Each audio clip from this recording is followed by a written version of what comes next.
அஸ்ஸலாமு அலைக்கும் வரஹ்மத்துல்லாஹி வபரகாத்துஹு. அல்ஹம்துலில்லாஹ் வஸ்ஸலாத்து வஸ்ஸலாமு அலா ரசூலில்லாஹி அம்மா பஅத். கணியத்திற்குரிய எல்லாம் அல்ல அல்லாஹ்வின் நல்லடியார்களே, பாசத்திற்குரிய அருமையான சகோதரிகளே, அல்லாஹ்வுடைய மாபெரும் கிருபையினால் நபிமார்கள் குறித்து நாம் பார்த்து வருகின்றோம். அல்லாஹு ரப்புல் ஆலமீன் 1,00,000க்கும் மேற்பட்ட நபிமார்களை இந்த உலகத்திற்கு அனுப்பி இருந்தாலும் கூட அதிலே 25 நபிமார்களின் பெயர்களையும் அவர்களின் வரலாறுகளையும் அல்லாஹு ரப்புல் ஆலமீன் அல் குர்ஆனிலே ஆங்காங்கே சொல்லி காட்டுகின்றார். நபிமார்களின் சரிதைகளை நாம் படிப்பதன் மூலமாக அந்தந்த நபிமார்களின் சமுதாயத்தவர்கள் நபிமார்களுக்கு கட்டுப்பட்டு நடந்த காரணத்தினால் இந்த உலகத்திலும் மறுமை நாள் ஆகிரத்திலும் எந்த பயனை கொள்வார்கள் என்பதையும், நபிமார்களுக்கு மாறு செய்த காரணத்தினால் இந்த உலகத்தில் என்ன தண்டனையை அவர்கள் பெற்றுக்கொண்டார்கள், மறுமை நாள் ஆகிரத்திலே என்ன தண்டனையை பெற்றுக்கொள்வார்கள் என்பதையும் நம்மால் புரிந்து கொள்ள முடியும். ஒவ்வொரு நபிமார்களின் சரிதைகளிலும் அல்லாஹு ரப்புல் ஆலமீன் ஒட்டுமொத்த மனித குலத்திற்கும் சில படிப்பினைகளை வைத்திருக்கிறான் என்பதை அல் குர்ஆனிலே அல்லாஹ் நமக்கு தெளிவாக சொல்லி காட்டுகின்றார். ஆதம் அலைஹிஸ்ஸலாம் அவர்களை குறித்து சென்ற தொடரிலே நாம் பார்த்தோம். அல்லாஹு ரப்புல் ஆலமீன் ஆதம் அலைஹிஸ்ஸலாம் அவர்களை படைப்பதற்கு முன்பே மலக்குமார்களையும் ஜின்களையும் ஷைத்தான்களையும் அல்லாஹ் படைத்து விட்டான். மற்ற எந்த ஜீவராசிகளையும் படைக்கவில்லை, மனிதனையும் அல்லாஹ் படைக்கவில்லை. ஆதம் அலைஹிஸ்ஸலாம் அவர்களை படைப்பதற்கு முன்னால் மலக்குகளை அழைத்து அல்லாஹ் ஆலோசனை செய்கின்றார். நான் இந்த மாதிரி ஒரு மனித இனத்தை படைக்கப் போகிறேன், அவர்கள் இன்னென்ன சேட்டைகளை செய்வார்கள், கொலை செய்வார்கள், குழப்பங்கள் செய்வார்கள் என்றெல்லாம் மலக்குகளிடத்திலே அல்லாஹ் மனிதனை பற்றி எடுத்து கூறி, இப்படிப்பட்ட மனித சமுதாயத்தை நான் படைக்கப் போகிறேன் என்று சொன்னவுடன் மலக்குகள் சொன்னார்கள், இறைவா, நாங்கள் சதாவின் எல்லா நேரங்களிலும் உன்னை நாங்கள் திக்ரு செய்து கொண்டே இருக்கின்றோம், உன்னை நாங்கள் தூய்மைப்படுத்தி கொண்டே இருக்கின்றோம். இப்படிப்பட்ட நேரத்துல உலகத்தில் கொலைகள் செய்வதன் மூலமாக, குழப்பங்கள் செய்வதன் மூலமாக அநியாயம் செய்யக்கூடிய மனித இனத்தையா நீ படைக்கப் போகிறாய் என்று அந்த மலக்குகள் கேட்டதையும் அல் குர்ஆனிலே அல்லாஹ் பதிவு செய்து வைத்திருக்கின்றார். பொதுவாக மனிதர்களாக இருக்கக்கூடிய நாம், அதிலும் குறிப்பாக முஸ்லிம்களாக இருக்கக்கூடிய நாம், நல்ல காரியங்கள் எது செய்வதாக இருந்தாலும் ஆலோசனையின் அடிப்படையில் தான் அந்த காரியத்தை நாம் செய்ய வேண்டும். கடமைகளை செய்வதற்கு ஆலோசனை செய்வது கூட, வீட்டுல ஒரு கணவனோ மனைவியோ இன்ஷாஅல்லாஹ் 5 நேரம் தொழுகலான் இருக்க, உங்க ஆலோசனையை சொல்லுங்க அப்படின்னு கேட்கக்கூடாது. இந்த வருஷம் ரமலான்ல நோன்பு வைக்கலான் இருக்கிறேன், வைக்கலாமா வைக்க வேணாமா அப்படின்னு கேட்கக்கூடாது. அதெல்லாம் பருவ வயதை அடைந்து விட்டால் அது தானாகவே அதில் எல்லாம் கடமையாகிவிடும். மாறாக ஒரு நன்மையான காரியத்தை செய்வதற்கு முன்னால், ஒரு 10 ஏழைகளுக்கு சாப்பாடு கொடுக்கலான் இருக்கிறேன், சாப்பாடு கொடுக்கலாமா, அவங்களுக்கு ட்ரெஸ் வாங்கி கொடுக்கலாமா, இப்படி நாம் ஆலோசனை செய்ய வேண்டும். வீடுகள்ல கணவன் மனைவி கட்டாயமாக ஆலோசனைகள் செய்ய வேண்டும். அல்லாஹு ரப்புல் ஆலமீன் நபிகள் நாயகம் ஸல்லல்லாஹு அலைஹி வஸல்லம் அவர்களுக்கு கட்டளை இடுகின்றார். திருக்குர்ஆனுடைய 3வது அத்தியாயம் ஆல இம்ரான் அதை 159வது வசனத்திலே அல்லாஹ் சொல்லுகின்றான், வஷாவிருஹும் ஃபில் அம்ரி, நபியே சஹாபாக்களிடத்தில் நீங்கள் ஆலோசனை செய்து கொள்ளுங்கள் என்று அல்லாஹ் சொல்லுகின்றார். இந்த ஆயத்து இறங்கின உடனே நபி ஸல்லல்லாஹு அலைஹி வஸல்லம் அவர்களும் அவர்களின் மனைவிமார்களும் வீட்டில் ஒரு சமையல் செய்வதாக இருந்தாலும் கூட ஆலோசனை செய்வார்கள். போருக்கு செல்வதாக இருந்தால், ஏதாவது இடங்களுக்கு பயணம் செய்வதாக இருந்தால் தாவா அழைப்புப்படி செய்வதற்கு செல்வதாக இருந்தால் நபி ஸல்லல்லாஹு அலைஹி வஸல்லம் சஹாபாக்களிடத்திலே ஆலோசனை செய்வார்கள்.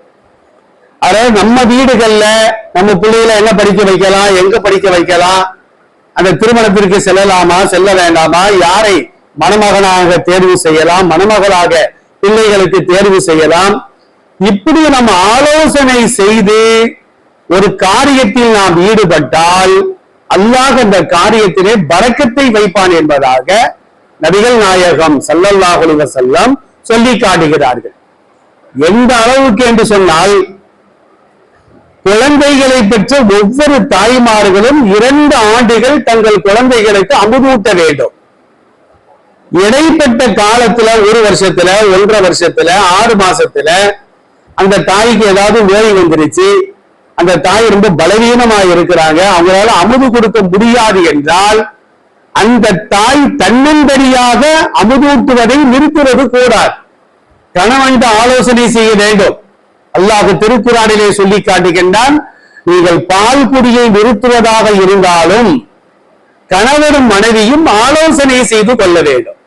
கணவன் ஆலோசனை செய்யாம அமுதூட்டுவதை நிறுத்தி அந்த குழந்தைக்கு நாளைக்கு எதிர்ப்பு சக்தி இல்ல, கண் பார்வை குறைபாடு, காது கேளாமை, இதற்கெல்லாம் காரணம் நீங்க 2 வருஷம் அமுது கொடுக்கல அப்படின்னு மருத்துவர்கள் சொன்னால், அவ கணவன் என்ன செய்வாரு, நீ யார்கிட்ட கட்டி டிபார்ட்மெண்ட் கேட்பாரு, அது தலாக்குல போய் நிற்கும், இடம் கொலையில போய் நின்றோம். அதனால 2 பேரும் கலந்து ஆலோசனை செய்துதான் அதை நிறுத்த வேண்டும் என்று அல்லாஹ் ரப்பல் ஆலமீன் அல் குர்ஆனிலே ஒரு வசனத்தின் மூலமாக சொல்லி காட்டுகின்றார். இஸ்லாமிய வரலாறுகளை நாம் புரட்டி பார்த்தால் பாங்கு சொல்கின்றோமே, அதுவும் ஆலோசனையின் அடிப்படையில் தான் அந்த பாங்கின் வார்த்தைகள் உருவாக்கப்பட்டது. ஹதீசுகளிலே மிக தெளிவாக இருக்கின்றது. அப்ப அல்லாஹ் என்ன சொல்றான் அப்படின்னா, ஷாபிருக்கும் ஃபில் அம்ரி, நபியே நல்ல காரியங்களில் நீங்களாக முடிவு செய்வது கூடாது, நீங்கள் ஆலோசனை செய்துதான் முடிவு செய்ய வேண்டும்.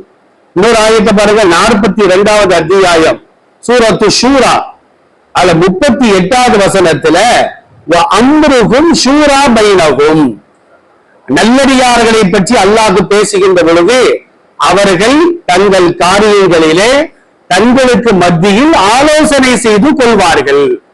இங்கு பெரும்பாலான குடும்பங்கள்ல கணவன் மனைவி அண்ணன் தம்பி இவர்களுக்கு மத்தியில் ஆலோசனை இல்லாம ஆளுக்கு ஆளுக்கு ஒரு முடிவெடுத்து ஒரு காரியத்தை செய்யறதுனாலதான் நம்ம காரியங்கள் எல்லாமே வெற்றி பெறாமல் தோல்வியை முத்தமிடக்கூடிய ஒரு காட்சியினை பார்த்து வருகின்றோம்.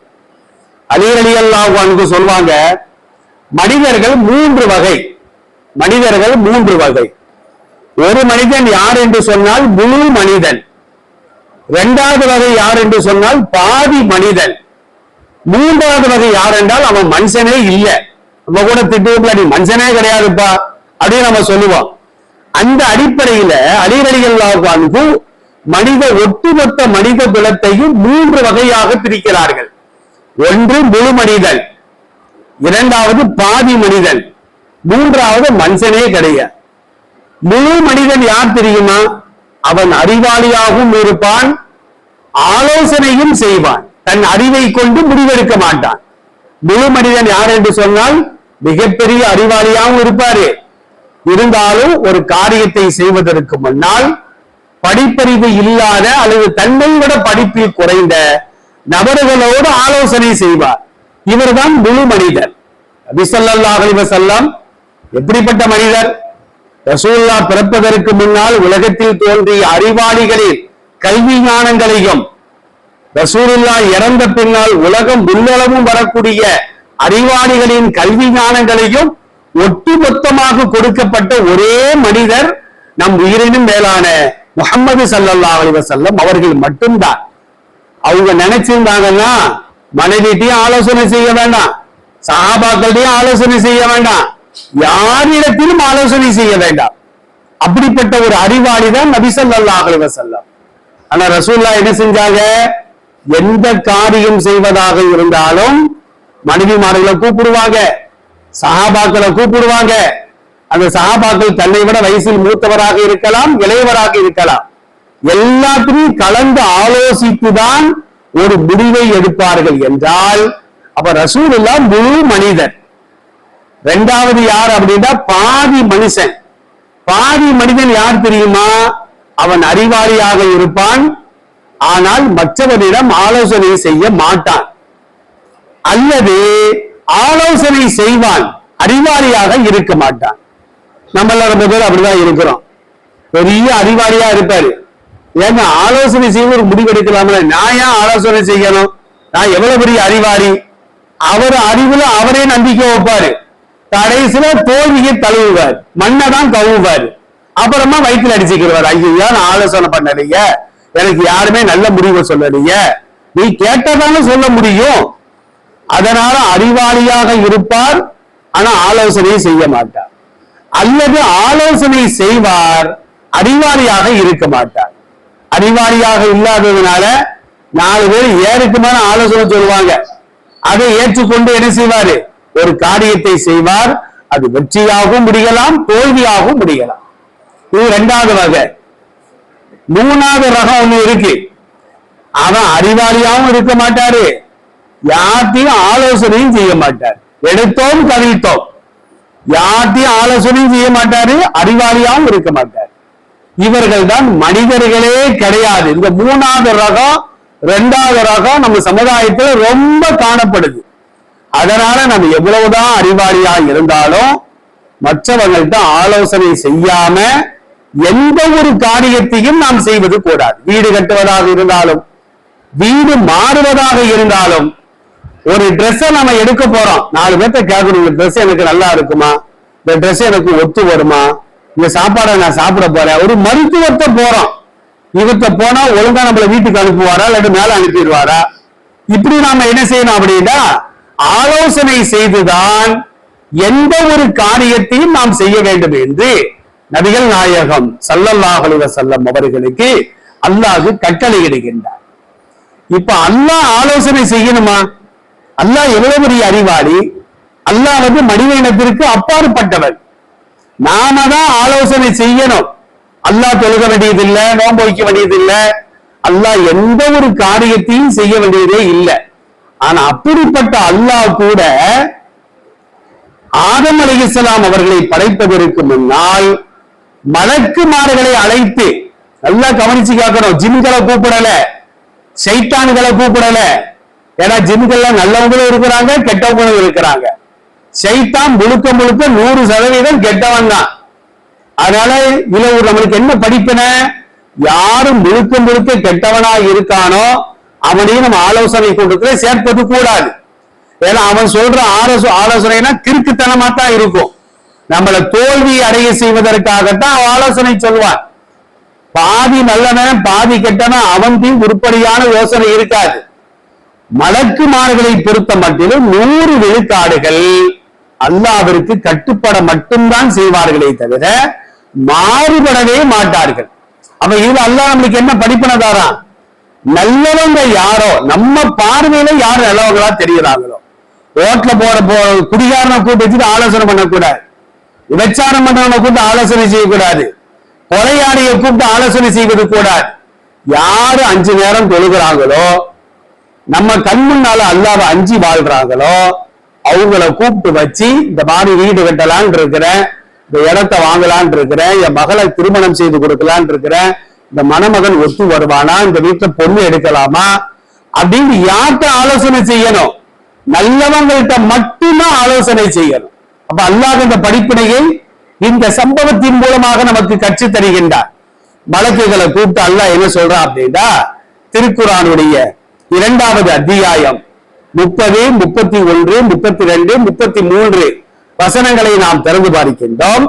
வஇது கால ரப்புக லில் மலாயிகா, வானவர்களிடத்திலே அல்லாஹ் கேட்கின்றார், இன்னி ஜாஇலுன் ஃபில் அர்தி கலீஃபா, நான் பூமியிலே மனிதனை படைக்க போகிறேன் அப்படின்னு கேட்ட உடனே மலக்குகள் சொன்னாங்க, அத்தஜஅலு ஃபீஹா மை யுஃப்ஸிது ஃபீஹா வ யஸ்ஃபிகு திமாஅ, பூமியிலே குழப்பங்கள் செய்து இரத்த ஆறுகளை ஓட செய்யக்கூடிய மனிதனையா நீ படைக்க போகிறாய்? நாம இன்னும் படைக்கப்படவே இல்லை, நாம படைக்கப்படுவதற்கு முன்னாலே நம்ம தண்டவாளம் வண்டவாளம்னா மலகுகளுக்கு தெரிஞ்சிருக்கு. அல்லாஹ் சொல்லி கொடுக்குறான், இந்த மாதிரி ஒரு படைப்பை நான் படைக்க போறேன். அதான் அவங்க கேட்கிறாங்க, மை இஃப்ஸிது ஃபீகா. அப்சதனா என்ன அர்த்தம்? ஃபசாது செய்தான், குழப்பம் செய்தான். நீங்க பாருங்க, நாட்டுல எவ்வளவு குழப்பம். ஆடு மாடுகள் குழப்பம் செய்தா, பறவைகள் குழப்பம் செய்கிறதா? இல்லையே. படிக்காதவர்களை விட படித்தவர்கள் தான் அதிகமா குழப்பம் செஞ்சுட்டு இருக்கிறாங்க நாட்டுல, சமுதாயத்துல.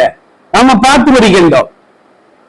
கொலைகள் நடக்காத நாட்களே கிடையாது என்று சொல்லுகின்ற அளவிற்கு ஒவ்வொரு வினாடியும் உலகத்தில் எங்காவது ஒரு இடத்தில் அந்த கொலைகள் நடந்து கொண்டேதான் இருக்கின்றன.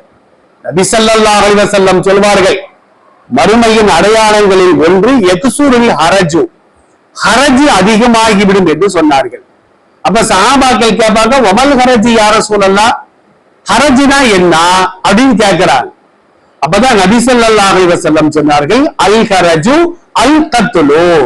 ஹரஜ் அப்படின்னா கொலை என்று சொன்னார்கள். அப்ப கொலைகள் அதிகமாகிவிடும். இன்னைக்கு கொலைகள் நடக்காத நாட்களே கிடையாது. பிள்ளைகள் பெற்றோர்களை கொலை செய்கிறார்கள், பெற்றோர்கள் தங்கள் பிள்ளைகளை கொலை செய்கிறார்கள். ஒண்ணு வறுமைக்கு அஞ்சி, அல்லது என் மகன் குடிகாரனா இருக்கான், அவன் ரொம்ப தப்பு செய்யறான், எங்களுக்கு கேவலமா இருக்கு, நாங்க அவனை கொலை செய்யிட்டோம். நடக்குதா இல்லையா? அப்ப இதையெல்லாம் நம்ம படைக்கப்படுவதற்கு முன்னால் மலக்குகள் அல்லாஹ்ட்ட சொல்றாங்க, யா அல்லாஹ், நீ ஒரு சிறந்த படைப்பை படைச்சா பரவாயில்லை, ஆனா அவன் குழப்பம் செய்வான், கொள்ளை அடிப்பான், விபச்சாரம் பண்ணுவான், பாலியல் பலாத்காரங்கள்ல ஈடுபடுவான், அதே இடத்துல கொலைகள் செய்வான், இப்படிப்பட்ட ஒரு இனத்தையா நீ படைக்க போற அப்படின்ற ஒண்ணு மலக்குகள் சொல்வாங்க, வநஹ்னு நுஸப்பிஹு பிஹம்திக, இறைவா நாங்கள் மட்டும் போதும். ஏன் தெரியுமா? நாங்கள் 24 மணி நேரமும் உன்னை நாங்கள் புகழ்ந்து கொண்டே இருக்கின்றோம், தஸ்பீஹ் செய்து கொண்டே இருக்கின்றோம். வனுகத்திஸு லக, நீ பரிசுத்தவான் என்பதை நாங்கள் சொல்லிக் கொண்டே இருக்கின்றோம். அப்ப அல்லாஹ் சொல்றான், மலக்குகளே உங்களுக்கு தெரிஞ்சது அவ்வளவுதான். அந்த மனிதர்கள்ல தான் கொலகாரன் குழப்பவாதி இருப்பதை போன்று நபிமார்களும் பிறக்கப் போகிறார்கள், இறைநேச செல்வர்களும் பிறக்கப் போகிறார்கள், நபி தோழர்களும் பிறக்கப் போகிறார்கள், சாலிஹீன்கள் என்று சொல்லப்படுகின்ற நல்லடியார்களும் பிறக்க போறாங்க, ஆலிம்கள் வரப்போறாங்க, ஆலிமாக்கள் வரப்போறாங்க, ஹாஃபில்கள் வருவாங்க, ஹாஃபிலாக்கள் வருவாங்க. இந்த மாதிரி நபிமார்கள் வலிமார்கள் இவங்கெல்லாம் மலக்குகள்ல கிடையாது, மனித இடத்துலதான் நான் படைக்க போறேன். அது அல்லாஹ் சொல்றான், கால இன்னி அஅலமு, அஅலமுனா நான் அறிவேன், மாலா தஅலமூன், நீங்கள் அறியாதவற்றை நான் அறிவேன் என்று சொல்லி அல்லாஹ் என்ன செய்யறான் அப்படின்னா, ஆதம் அலைஹிஸ்ஸலாம் அவர்களை படைத்தான் என்பதை இந்த வசனம் நமக்கு தெளிவாக சொல்லி காட்டுகிறது. அருமையான சகோதரிகளே, ஆதம் அலைஹிஸ்ஸலாம் அவர்கள் அல்லாஹ் என்றைக்கு படைச்சான் தெரியுமா? வெள்ளிக்கிழமை. இதெல்லாம் நம்ம தெரிஞ்சு வச்சுக்கணும். வெள்ளிக்கிழமைதான் அல்லாஹ் இந்த உலகத்தை படைத்தான். வெள்ளிக்கிழமைதான் ஆதம் அலைஹிஸ்ஸலாம் அவர்களை அல்லாஹ் படைத்தான். வெள்ளிக்கிழமைதான் ஆதம் அலைஹிஸ்ஸலாம் அவர்களை சுவர்க்கத்திற்குள்ளால் நுழைய செய்தான். வெள்ளிக்கிழமைதான் சுவர்க்கத்தை விட்டு பூமிக்கு அல்லாஹ் அனுப்பினான். வெள்ளிக்கிழமைதான் இந்த உலகம் அழியும். ஆனா அது எந்த வெள்ளிக்கிழமை நமக்கு தெரியாது. நபி ஸல்லல்லாஹு அலைஹி வஸல்லம் சொல்வார்கள், வெள்ளிக்கிழமை வந்துவிட்டாலேயே மனிதனை தவிர மற்ற எல்லா படைப்பினங்களும் அல்லாஹ்வை பயந்து நடுங்குமாம். இன்னைக்கு உலகம் அழிஞ்சிருமா? வெள்ளிக்கிழமை வந்துருச்ச, நம்ம மட்டும்தான் தைரியமா வாழ்ந்துகிட்டு இருக்கிறோம், உலகம் அழிஞ்சா நம்மளுக்கு என்ன அப்படின்ட்டு. ஆனா கியாமத்து நாள் வந்துவிட்டால் நாம களிமா சொன்னா அல்லாஹ் ஏத்துக்கிற மாட்டான், நாம பாவ மன்னிப்பு தேடனா அல்லாஹ் ஏத்துக்கிற மாட்டான், தான தர்மங்கள் கொடுத்தா அல்லாஹ் ஏற்றுக்கொள்ள மாட்டான். நல்லறங்கள் எது செய்தாலும் அந்த அடையாளம், மறுமை நாள் ஆகிரத்தினுடைய கடைசி அடையாளம் என்ன? கிழக்கே தோன்றுகின்ற சூரியன் மேற்கே உதயமாகும். நேர்கத்தான் மறையணும், ஆனா மறுமை நாள் ஆகிரத்துல சூரியன் மேற்கே உதயமாகும். அப்ப நம்ம அஸ்தக்ஃபிருல்லாஹ் அஸ்தக்ஃபிருல்லாஹ் லா இலாஹ இல்லல்லாஹ் என்ன சொன்னாலும் அல்லாஹ் அதை ஏற்றுக்கொள்ள மாட்டான் என்று பெருமானார் ஸல்லல்லாஹு அலைஹி வஸல்லம் சொல்லி காட்டுவார்கள். அபூ ஹுரைரா ரலியல்லாஹு அன்ஹு அறிவிக்கக்கூடிய ஒரு செய்தி, அபூதாவூத் என்ற நூல்ல 1048வது செய்தியாக திருமதி என்ற நூல்ல 488வது செய்தியாக பதிவு செய்யப்படுகிறது. நபி ஸல்லல்லாஹு அலைஹி வஸல்லம் சொன்னார்கள், கைரு யௌமின் தலஅத் ஃபீஹி ஷம்ஸு யௌமுல் ஜும்ஆ. அல்லாஹ் படைத்த 7 நாளுமே சிறப்பான நாட்கள் தான். சனிக்கிழமையோட ஞாயிற்றுக்கிழமை சிறந்தது, ஞாயிற்றுக்கிழமையோட திங்கக்கிழமை சிறந்தது, அப்படிலாம் ஒண்ணும் கிடையாது. எல்லா நாளும் எல்லா நேரங்களும் அல்லாஹ்வினால் படைக்கப்பட்டது. அல்லாஹ்வினால் படைக்கப்பட்ட எல்லாமே நல்லதுதான், நாம பயன்படுத்துவதை பொறுத்து. வெள்ளிக்கிழமை ஒரு ஆள் தொழுகலையா, அன்னைக்கு அவருக்கு முசீபத்து. ஞாயிற்றுக்கிழமை ஒருத்தர் தொழுகலையா, அன்னைக்கு அவருக்கு முசீபத்து. ரமலான்ல நோன்பு வைப்பதற்கு சக்தி இருந்து ரமலான் மாதம் முழுவதும் ஒருத்தர் நோன்பு வைக்கலையா, ரமலான் மாதம் முழுவதும் அவருக்கு முசீபத்து. ஒரு ஆளுக்கு ஹஜ்ஜி கடமையாகி ஹஜ்ஜிக்கு போகலையா, அவருக்கு அது முசீபத்து. நாம என்ன நினைக்கிறோம், செவ்வாய்க்கிழமையா ஒண்ணு நல்ல காரியத்தை செஞ்சிடாத, சனிக்கிழமையா ஒண்ணும் செஞ்சிடாத. இப்ப வரக்கூடிய புதன்கிழமை இருக்குது, அதுக்கு ஒடுக்கத்து புதன் அப்படின்னு சில பேர் பேரை வச்சிருக்கிறாங்க. ஒடுக்கத்து புதன்னா என்ன அர்த்தம்? சமுதாயம் சொல்லக்கூடிய காரணம். குர்ஆன் சொன்னால இந்த காரணங்கள்லாம் கிடையாது. தயவுசெய்து உங்கள யாருக்காவது ஒடுக்கத்து புதன் அதை கொண்டாடணும்னு நினைச்சா இன்னைக்கு அதை விட்டுறணும். ஏன்னா குர்ஆன் சொன்னால சஹாபாக்களுடைய வாழ்க்கையில, இமாம்களுடைய வாழ்க்கையில இல்லாத ஒரு கெட்ட பழக்கம், அப்படித்தான் சொல்லணும். அத ஷைத்தானியத்தான ஒரு காரியம் ஒடுக்கத்து புதனை கொண்டாடுவது என்பது. சில ஆரியங்களும் அதுக்கு கொடி பிடிக்கிறாங்க, அவங்க மார்க்கத்தை ஒழுங்கா புரியலன்னு அர்த்தம். ஒடுக்கத்து புதன் என்ன?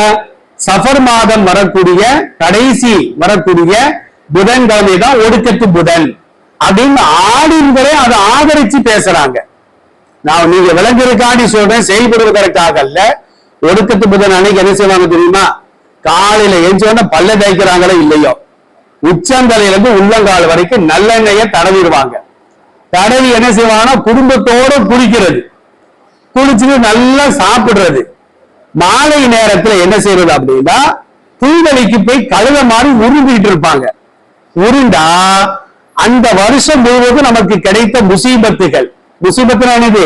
தொழுகாத முசீபத்து, தான தர்மம் கொடுக்காத முசீபத்து, பாவங்கள் செய்த முசீபத்து, இந்த முசீபத்தெல்லாம் புல்வெளியில உருண்டா எல்லாமே தீர்ந்து போயிடும் அப்படின்னு நினைக்கிறாங்க. இதுக்கு சில ஆலிம்கள் ஆதரவு. ஒடுக்கத்து அப்படின்னா கடைசின்னு அர்த்தமா? புதன்னா புதன்கிழமை, அப்ப கடைசி புதன்கிழமை. இதுல இன்னொரு வேடிக்கை தெரியுமா? ஷிஃபா ஷிஃபாண்டு, ஷிஃபானா நிவாரணம் அர்த்தம்.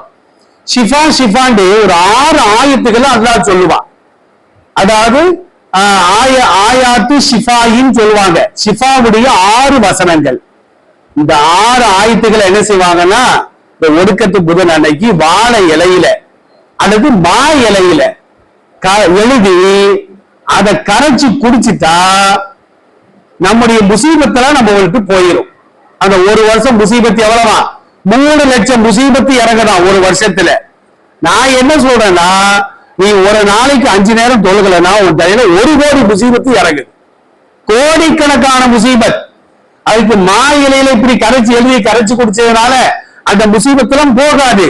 அல்லாஹ் நினைச்சாதான் நாம தொழுகாத பாவங்களை மன்னிக்க முடியும். மா இலையில எழுதி குடிச்சதுனால நம்முடைய பாவங்கள் மன்னிக்கப்படுது, முசீபத்துகள் போகுது. ஒரு ஆலிம் என்ன செய்வார் தெரியுமா? அவர் சமீபத்துல இறந்து போயிட்டாரு. அவர் எழுவருக்கு சோம்பலப்பட்டு என்ன செய்வார்னா, அந்த 6 ஆயத்து ரப்பர் ஸ்டாம்பையும் அடிச்சு வச்சிருக்காரு. ரப்பர் ஸ்டாம்பா யாராச்சும் கேட்டு போனா என்ன செய்வாருன்னா, ரப்பர் ஸ்டாம்பு பேடு இருக்குல்ல மையி, அதுல அந்த ரப்பர் ஸ்டாம்பை குத்தி அந்த வாழை இலையில மா இலையில அப்படி அச்சியில் அடிச்சு குடிச்சிடுவார். இவங்க என்ன செய்யறது? அதை தண்ணியில கரைச்சு குடிப்பாங்க. எந்த அளவுக்கு முட்டாள்தான் தெரியுமா? அந்த ரப்பர் ஸ்டாம்பு பேடு மை இருக்கிற விஷம், அது நம்ம வாயில பட்டா வயிற்றுல போனா என்ன ஆகும்? இல்லாத முசீபத்துல கொண்டு வரும். ஏற்கனவே அந்த தலையில 3 லட்சம் முசீபத்து இருப்பதாக சொல்றாங்க. இது ஒரு முசீபத்தா? அதனால அல்லாஹ் படைத்த நாட்கள் எல்லாமே சிறந்த நாள் தான். நபி ஸல்லல்லாஹு அலைஹி வஸல்லம் சொல்றாங்க, அந்த சிறப்பிற்குரிய நாட்களிலேயே மிகவும் சிறந்த நாள் எது தெரியுமா? வெள்ளிக்கிழமை என்று சொன்னார்கள்.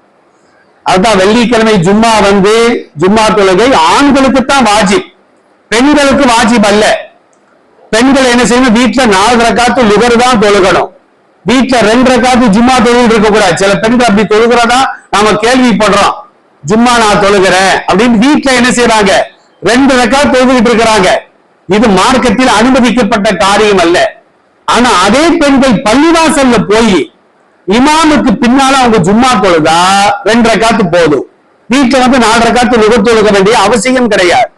அப்ப இமாமை பின்தொடர்ந்து பள்ளிவாசல்ல போய் இமாமு பள்ளிவாசல்ல தொழுக வைப்பாரு 2 ரக்காத், வீட்டுல வச்சு பெண்கள் 2 ரக்காத் அவர் பின்பற்றி தொழுகலாமானா அந்த தொழுகையும் கூடாது.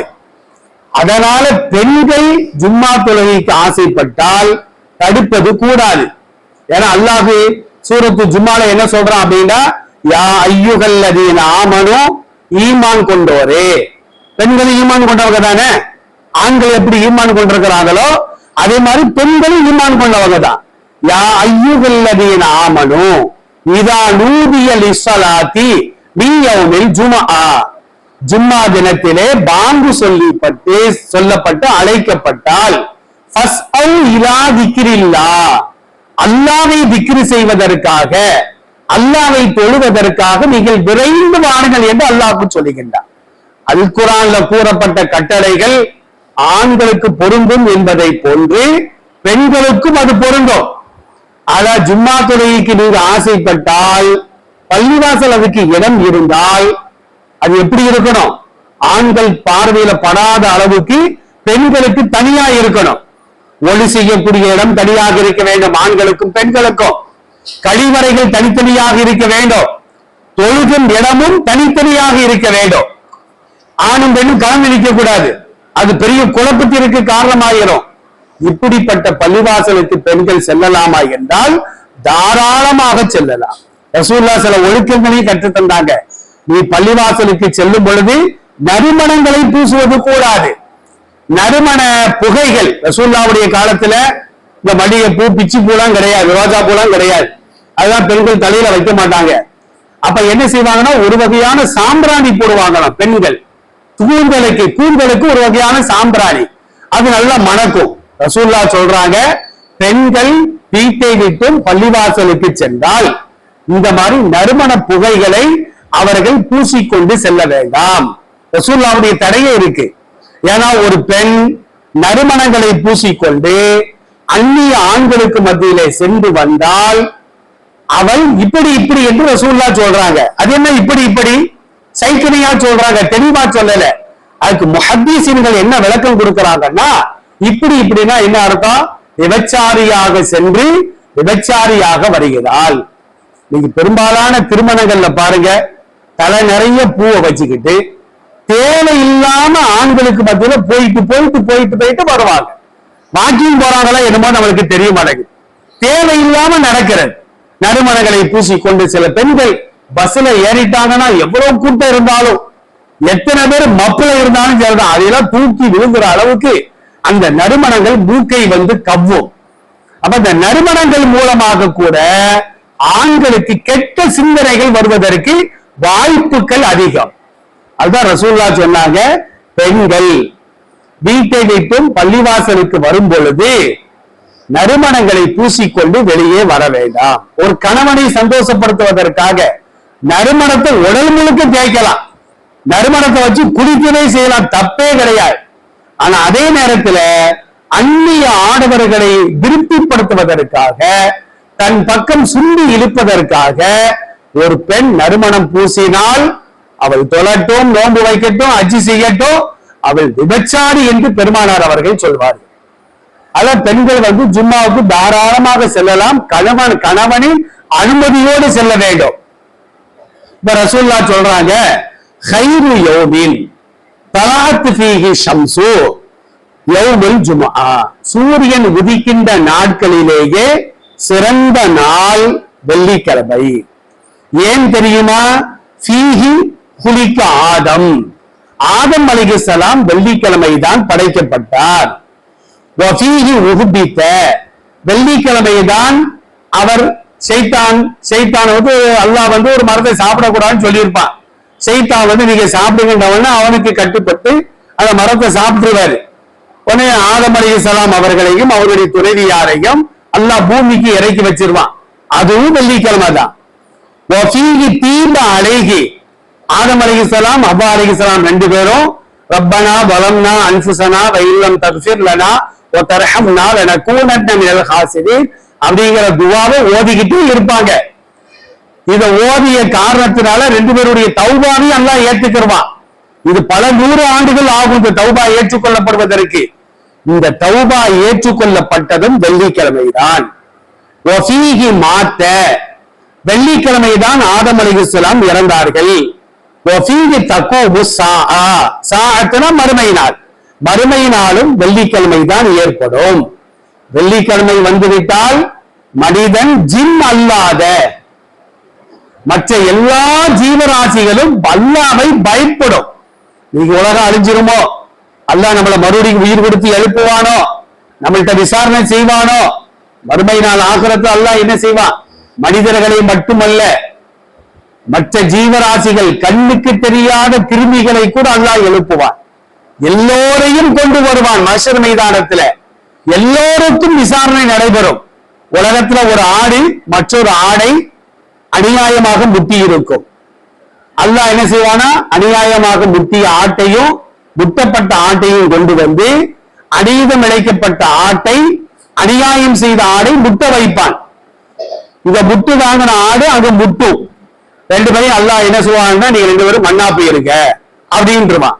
இப்படியாக எல்லா உயிரினங்களையும் அல்லாஹ் மண்ணோடு மண்ணாக ஆக்கி விடுவான். அதான் மனுஷன் சொல்லுவானா, யாழைத்தனி குந்து துராபா, என்னை ஒரு ஆடாக மாடாக கழுதையாக ஒரு பன்றியாக கூட நீ படைத்திருக்க கூடாதா?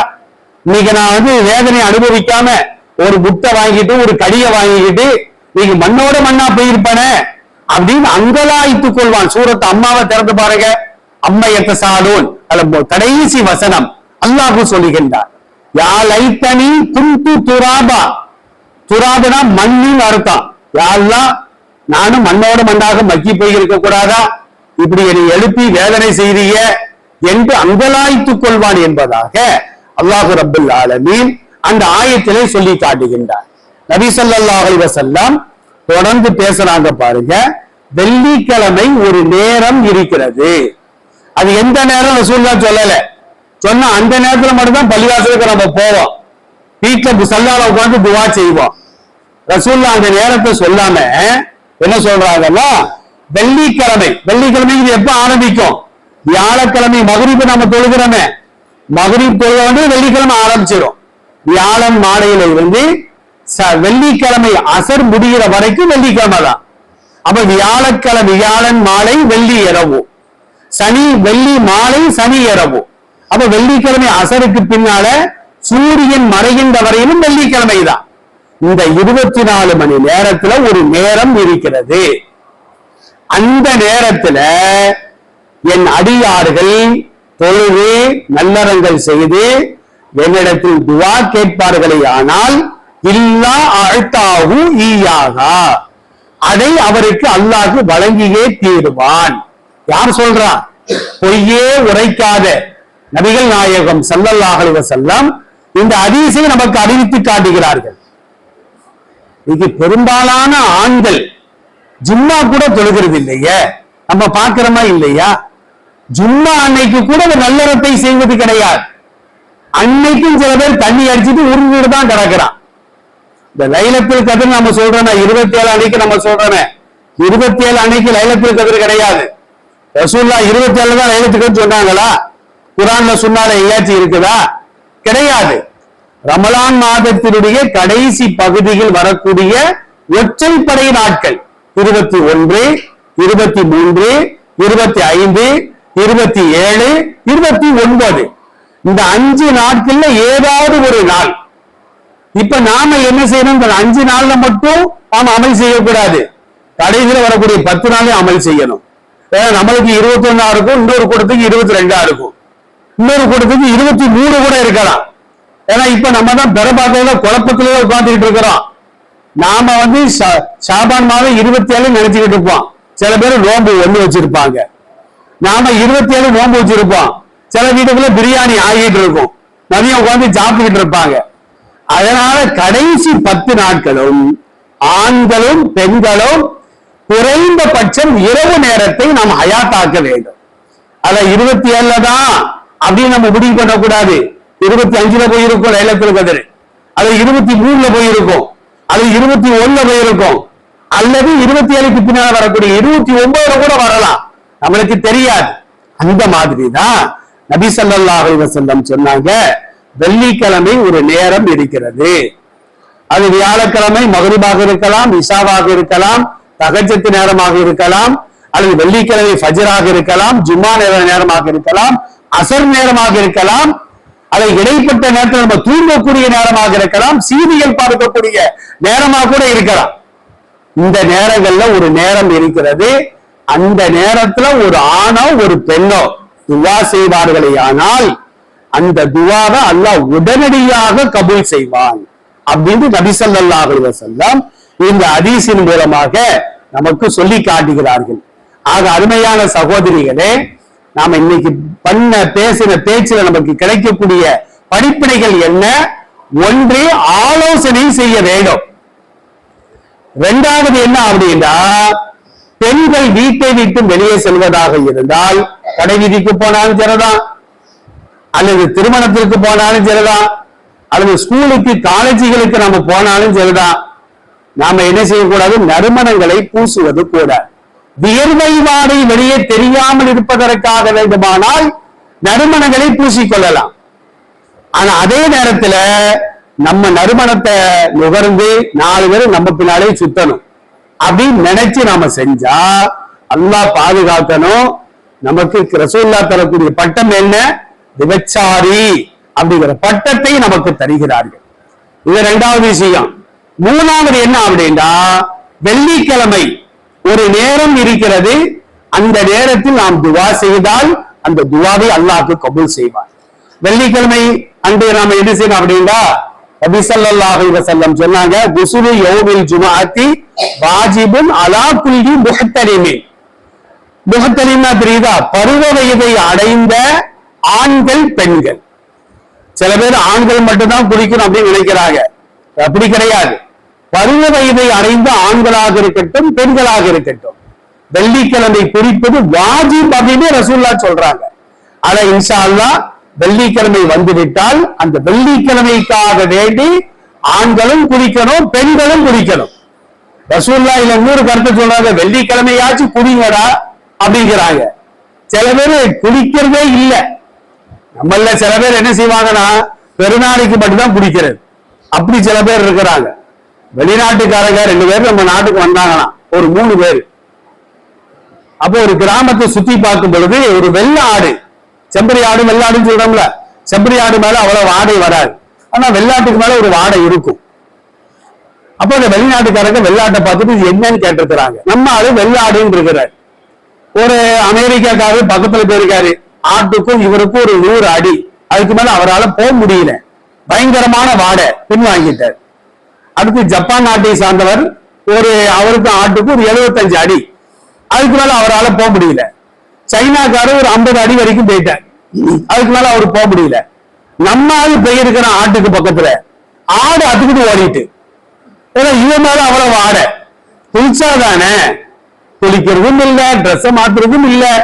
அதுதான் நபி ஸல்லல்லாஹு அலைஹி வஸல்லம் சொன்னாங்க, வெள்ளிக்கிழமை வந்து விட்டால் அன்றைக்காவது பல் தேய்க்கணும், நல்லா குளிக்கணும், நல்ல ஆடையை அணிய வேண்டும். ஆண்கள் பள்ளிவாசலுக்கு செல்லும் பொழுது தன்னிடம் இருக்கின்ற நறுமணங்களை பூச வேண்டும். அடுத்த வீட்டுல போய் அத்தனை எடுத்து பூசிட்டு இருக்க கூடாது.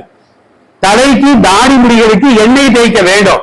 இந்த மாதிரி சுன்னத்துகளை எல்லாம் நபி ஸல்லல்லாஹு அலைஹி வஸல்லம் வெள்ளிக்கிழமை நாம பேணணும் அப்படின்னு இந்த ஹதீஸின் மூலமாக நமக்கு சொல்லி காட்டுகிறார்கள். இந்த படிப்பினைகளை நம்முடைய வாழ்க்கையில் கொண்டு வந்து வராத நம்முடைய சமுதாயத்து பெண்களுக்கும் இதை எடுத்து சொல்லணும். நபி ஸல்லல்லாஹு அலைஹி வஸல்லம் சொல்வார்கள், என்னிடமிருந்து கேட்ட செய்தி சின்ன செய்தியாக இருந்தாலும் பல்லிகு அன்னி வலவ் ஆயா, என்னிடமிருந்து ஒரு செய்தியை நீங்கள் கேட்டாலும் கூட அதை மற்றவர்களுக்கு நீங்கள் எடுத்து சொல்ல வேண்டும் என்று நபி ஸல்லல்லாஹு அலைஹி வஸல்லம் ஒரு ஹதீஸிலே சொல்கிறார்கள். எல்லாம் அல்லாஹ் ஜல்லஷானஹு தஆலா கேட்டதின் பிரகாரம் நம்முடைய வாழ்க்கையை நாம் அமைத்துக் கொண்டு இங்கு வராத பெண்களுக்கும் இந்த செய்திகளை எடுத்து சொல்லக்கூடிய தாயிகளாக என்னையும் உங்களையும் அல்லாஹ் ரப்பல் ஆலமீன் முழுமையாக ஆக்கி அனுபவிப்பானாக. வாஹிரு தாவானா அனில் ஹம்துலில்லாஹி ரப்பில் ஆலமீன். அஸ்ஸலாமு அலைக்கும் வரஹ்மத்துல்லாஹ்.